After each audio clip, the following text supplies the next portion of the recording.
All right, ladies and gentlemen, welcome back to the channel. So today we're going to be talking about the Detroit Lions because, folks, they're still one of the best teams in the league. They just went 12-5. They just won the division. They toe-to-toe, shoulda, woulda, coulda taken down the San Francisco 49ers in the conference championship game, literally a game away from the damn Super Bowl. They picked up Carlton Davis. We're going to talk about Kevin Zeitler later because it was a phenomenal move. DJ Reader, Amik Robertson, Marcus Davenport, free agency is not even close to being over. Their offensive line is one of the best in the league. They are so well coached, from head coach and Dan Campbell to OC to DC. The window is going nowhere. And the reason I'm talking about this today is because we're just going to touch on this briefly. Mike Greenberg, as you guys know with ESPN, he said that the Detroit Lions window for the Super Bowl is completely over. And I'm reading this or listening to it or whatever it was, and it's just so baffling to me. And, he's talking about Buffalo losing with 13 seconds left to Kansas City a couple of years ago, the Cincinnati Bengals losing in the Super Bowl a couple of years ago. He even compared Dan Marino against Joe Montana in his just second season in the NFL. And he's saying that the Lions missed their opportunity. And his main reason for it was because of the Green Bay Packers. And he thinks the Green Bay Packers are a better team. Now, in my opinion, as a Green Bay Packers fan, our future is very bright. But the Detroit Lions, if the Packers are like the fifth best team in the NFL, which are, I know, just bear with me for a second, just so you get the point. If the Packers are the fifth best team in the NFL, well, Detroit's like three, right? Like Detroit's like the third best team, and maybe Green Bay's, closer to top 10 than they are close, top 5. But Detroit's a lot more of an established team. Jared Goff, Amon-Ra St. Brown, a lot of these players are just older. Their offensive line is a unit. They're still very young. We're going to be talking about all of it in today's video.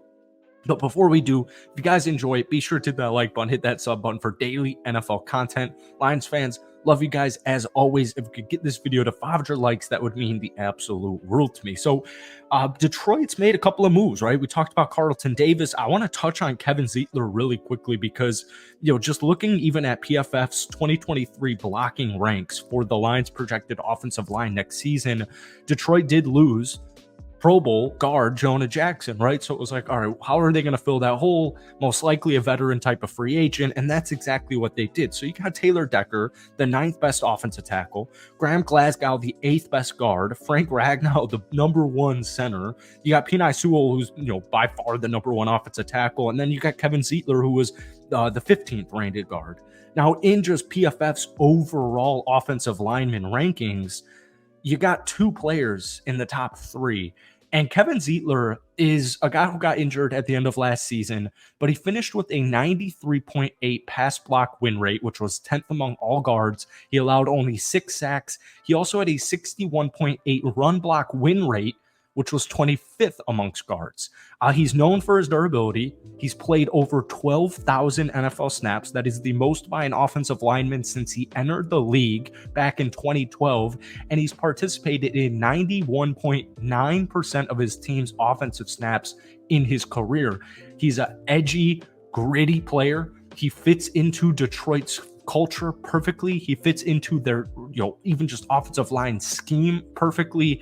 He fits so unbelievably well, and I know Ravens fans are upset that they did not retain him, but this is exactly how you fill the Jonah Jackson hole, is with another Pro Bowl guard, and that's exactly what Detroit did. So, I know some of these names aren't, crazy.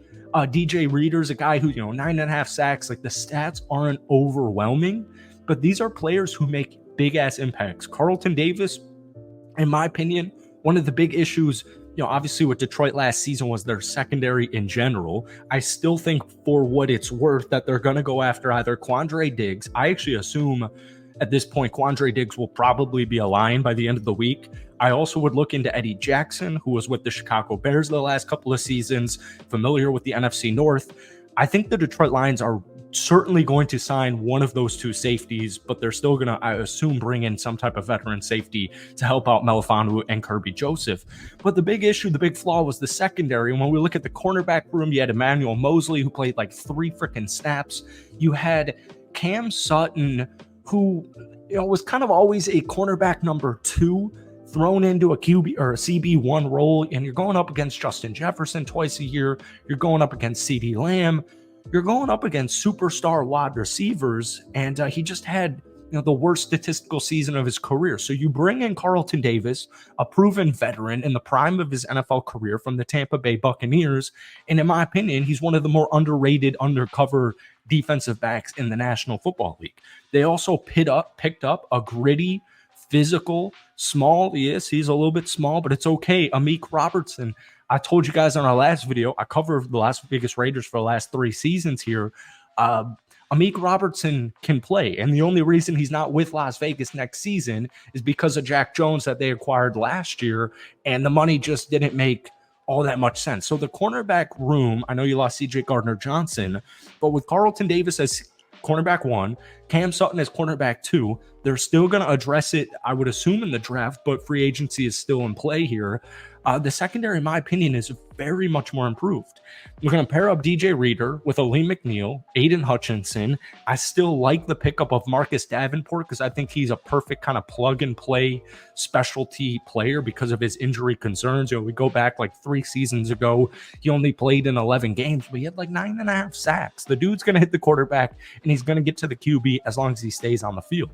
Now, the wide receiver position, I still want them to go after a guy like DJ Chark or ideally re-sign Josh Reynolds. But we did just hear Dan Campbell say this about Jameson Williams. But he's going to be a full-time starter now, and that's what we're looking for. We've said it before. Everybody grows at a different rate, and maybe it's taking him a little bit longer, but he is developing, and he is growing, and he's certainly one of the team. The kid's come on, so we've got high hopes for him. We see him continuing to grow as long as he gets back and puts in the work like we all believe he will, because he's shown that. He's only going to get better and better and better. Jameson Williams, in his second NFL career season, first year was kind of wiped off the slate. I kind of view Jameson Williams this past season as his rookie year due to his injury. 24 catches, 354 yards, 2 touchdowns. He averaged 15 yards per catch. He had that huge 42-yard rushing touchdown against the San Francisco 49ers in the conference championship game to start that one off. He also had 6 catches for 79 yards. Amon-Ra St. Brown can't do it all. And Sam Laporta's rookie ascendance is going to go a very long way because he's only going to continue to get better. Jameson Williams is only going to continue to get better. This is a huge, huge high reward prospect. And he's entering his 3rd season, his 2nd full season, and now he's going to be a full-time starter. So DJ Chark, I think, would be something to look into. They would, if they don't, pick up like a DJ Chark, if they definitely don't re-sign Josh Reynolds, they'll certainly look at that in the draft.